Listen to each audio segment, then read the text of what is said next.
নমস্কার বন্ধুরা, আমি সুমি দে। আমাদের বাঙালি রান্নাঘরে আপনাকে স্বাগত। আজ আমি নিয়ে এসেছি একটা নিরামিষ রান্না, অসাধারণ টেস্ট, কপি আলুর তরকারি। এটা কিভাবে করছি আপনারা দেখুন। আমি এখানে কপিটা দিয়েছি, গরম জল ফুটিয়ে কপিটা দিয়েছি, তার সাথে আমি একটু নুন দিয়ে দিয়েছি, নুন জল। তাহলে নুন জলের মধ্যে কপিটা ভেজালে কি হয় সেটা দেখাবার জন্য দেখুন, একদম পরিষ্কার ঝকঝক করে, কোনো পোকামাকড় থাকে না। আর কপির মধ্যে যে জৈবিক সারগুলো দেয় সেগুলো শরীরের জন্য ভালো না। প্লাস গ্যাস্ট্রিক যাদের ধাত আছে তাদের গ্যাস অম্বল কিছুই হবে না এরকম নুন জলে ফুটিয়ে দিলে। এইবার এটা আমি বন্ধ করে দেব। এবার এখানে তেল গরম বসিয়েছি। আমার এর জন্য লাগছে আলুগুলো আমি ভাজতে দেব। যেহেতু স্টিলের কড়াই, আপনাদের বলেছি আগে স্টিলের কড়াইটা গরম করে নেবেন, তারপরে তেলটা দেবেন। আচ্ছা, এইবার এটা এদিকে ভাজতে ভাজতে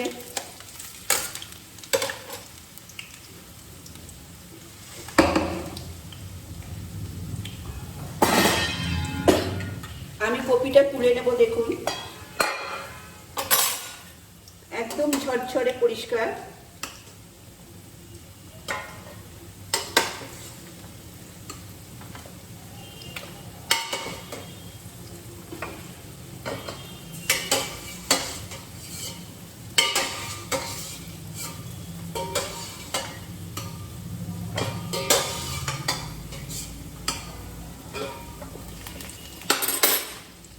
দেখুন, একদম পরিষ্কার ঝরঝরে, এক ফোঁটা ময়লা নেই।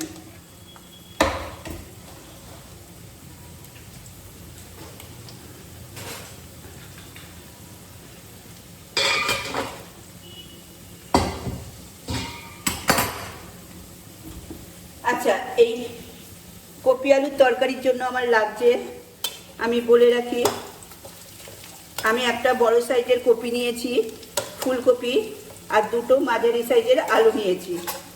এছাড়া আমার লাগবে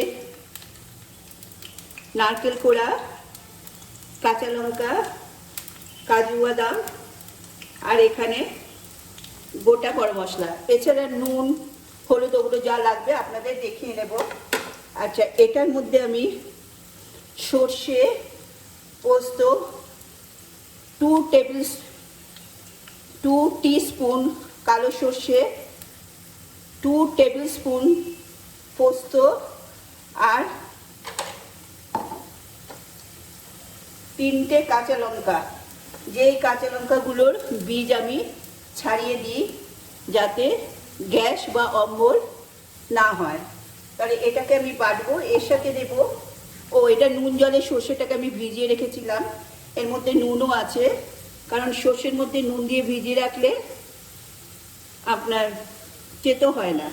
আর দিলাম 7খানা কাজু বাদাম, আর দেব এই নারকেলের কোড়াটা। এগুলো সব একসাথে আমি পেস্ট করব।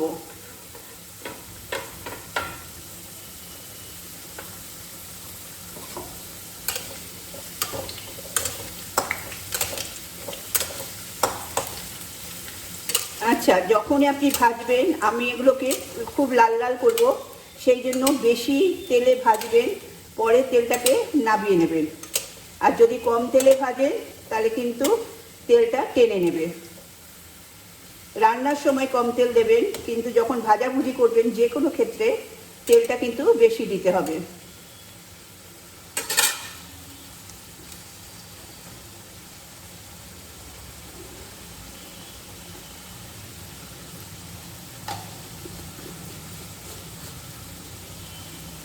আচ্ছা, এটা আমি পেস্ট করব। এবার আলুটা তুলে রেখে যাই। দেখুন কীরকম লাল লাল ভাজা হয়েছে, একদম লাল লাল ভাজা হয়েছে। লাল লাল ভাজা না হলে কিন্তু টেস্ট হবে না।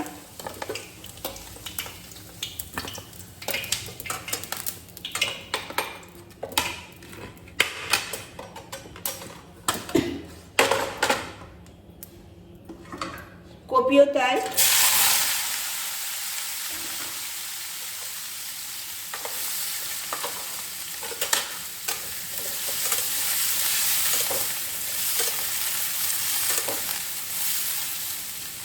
কপিও তাই আমি লাল লাল ভাজবো। তাহলে এটা ভাজা হোক, ততক্ষণে আমি এটা পেস্ট করে আনছি। আমার কপি ভাজা হয়ে গেছে, এবার কপিগুলো আমি তুলে নেব।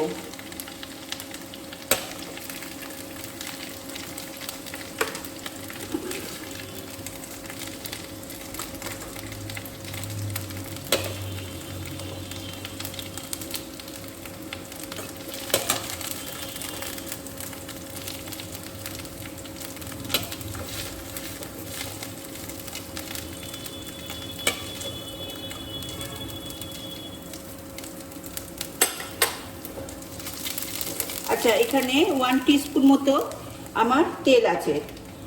আমি এখানে দেব এবার ঘি, 1 টেবিল স্পুন মতো ঘি দিলাম।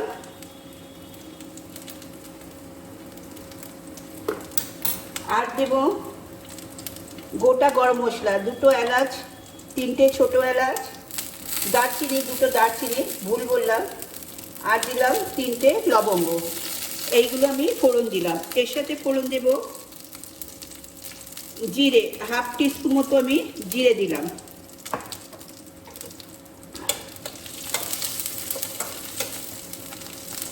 এবার আমি একটা মশলা তৈরি করব।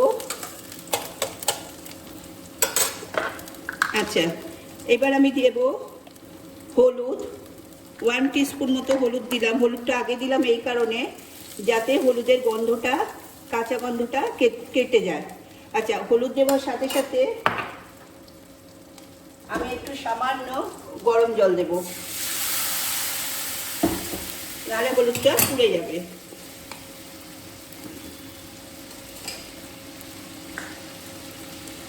এইবার দেব 1 টিস্পুন জিরে গুঁড়ো,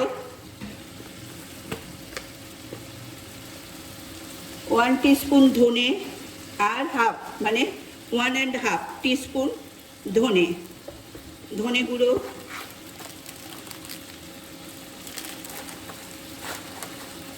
দেব কাশ্মীরি শুকনো লঙ্কা গুঁড়ো 1 টিস্পুন।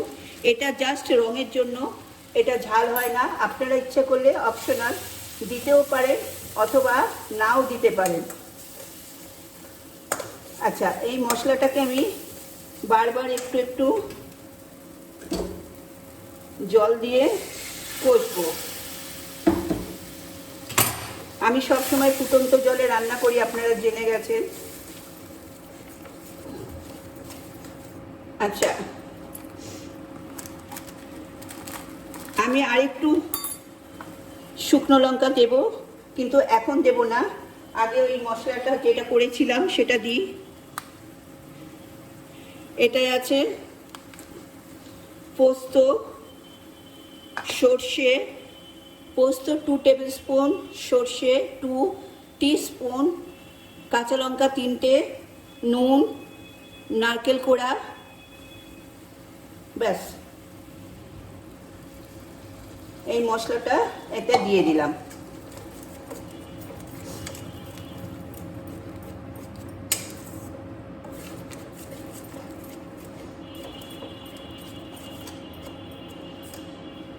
এবার এর ধোয়া জলটা দিয়ে আমি এই মশলাটাকে কষবো। মশলাটাই আসল, আর বাকি তো সব আপনারা জানেন, আলু কপি ভাজ দেওয়া।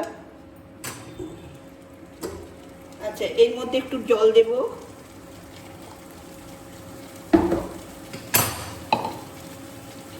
আর এর মধ্যেই আমি কাশ্মীরি লঙ্কার গুঁড়োটা আর একটু দেব।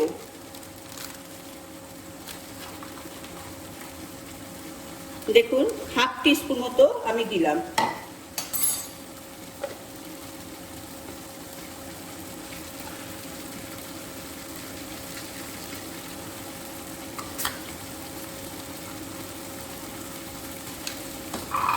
এবার এই জলটা দিয়ে একটু কষবো।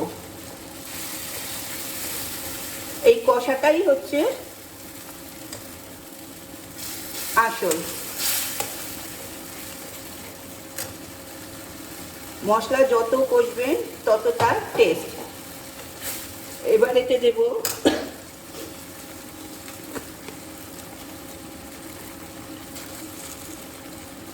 চিনি, 1 টেবিল স্পুন, টেবিল স্পুন। আপনারা এটা ইচ্ছে করলে বেশি দিতে পারেন, ইচ্ছে করলে কম দিতে পারেন, এটা আপনাদের উপর নির্ভর করছে। যারা মিষ্টি খেতে ভালোবাসেন তারা একটু বেশি মিষ্টি দেবেন, যারা কম মিষ্টি খেতে ভালোবাসেন তারা কম দেবেন, কিন্তু দিতে হবে। মিষ্টি দিলে নিরামিষ রান্নার টেস্ট বাড়ে। দেখুন কালারটাও খুব সুন্দর এসছে। আর দিইনি নুন। এবার দেব 1 টিস্পুন মতো নুন দিলাম। যেহেতু আমি কপিটা নুন জলে ভিজিয়েছি সেহেতু নুনটা আমি কম দিলাম। আপনারা ইচ্ছে করলে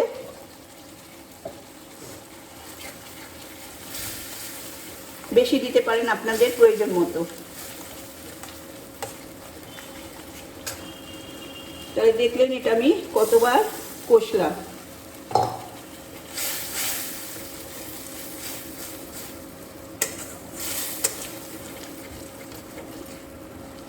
আচ্ছা, এই কষাটা হয়ে গেলেই আমার রান্নাটা হয়ে যাবে। আমার সমস্ত মশলা পড়ে গেছে।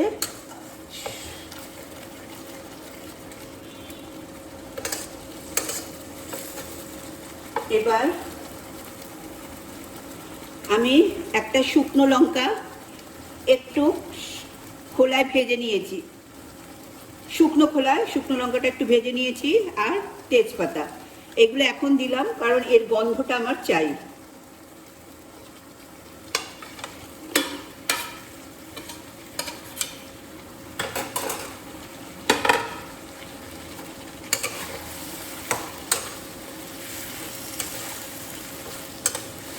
যেহেতু আমি কপিটা ভাপিয়ে নিয়েছিলাম সেহেতু আমার কপিটা মোটামুটি সেদ্ধ হয়েই এসছে, মানে সেদ্ধ হওয়াই। তাও একটু আমি জল দেব। এটা পুরো মাখো মাখো হবে। এটা আপনারা নান, রুটি, ফ্রাইড রাইস সবার সাথে খেতে পারবেন। অসাধারণ খেতে। খিচুড়ি, ভাতের সাথেও ভালো লাগবে।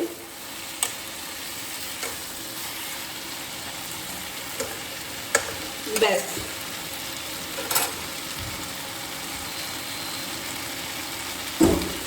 আর একটু জল দেব।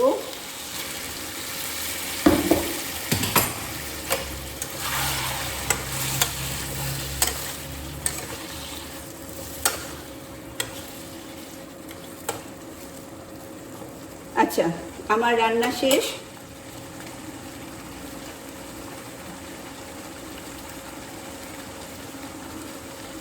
এবার আমি এটা ঢাকা দেব।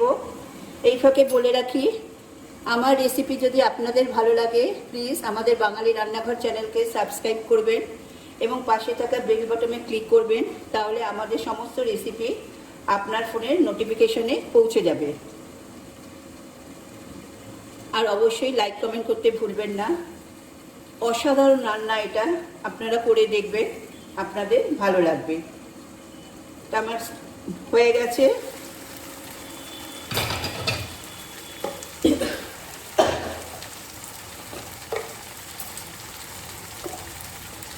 এবার একটু 1/2 টিস্পুন মতো গরম মশলা গুঁড়ো দিয়ে দিলাম।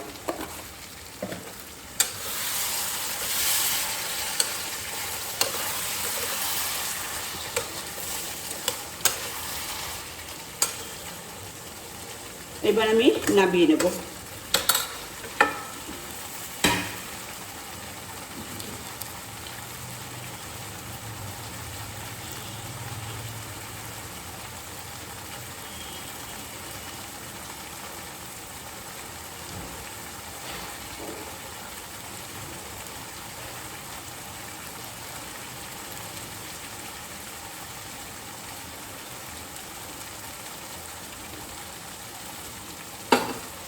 আচ্ছা, গ্যাস অফ করলাম, 1 মিনিট স্ট্যান্ডিং টাইমে রাখলাম। এবার এটা নামিয়ে নিলাম।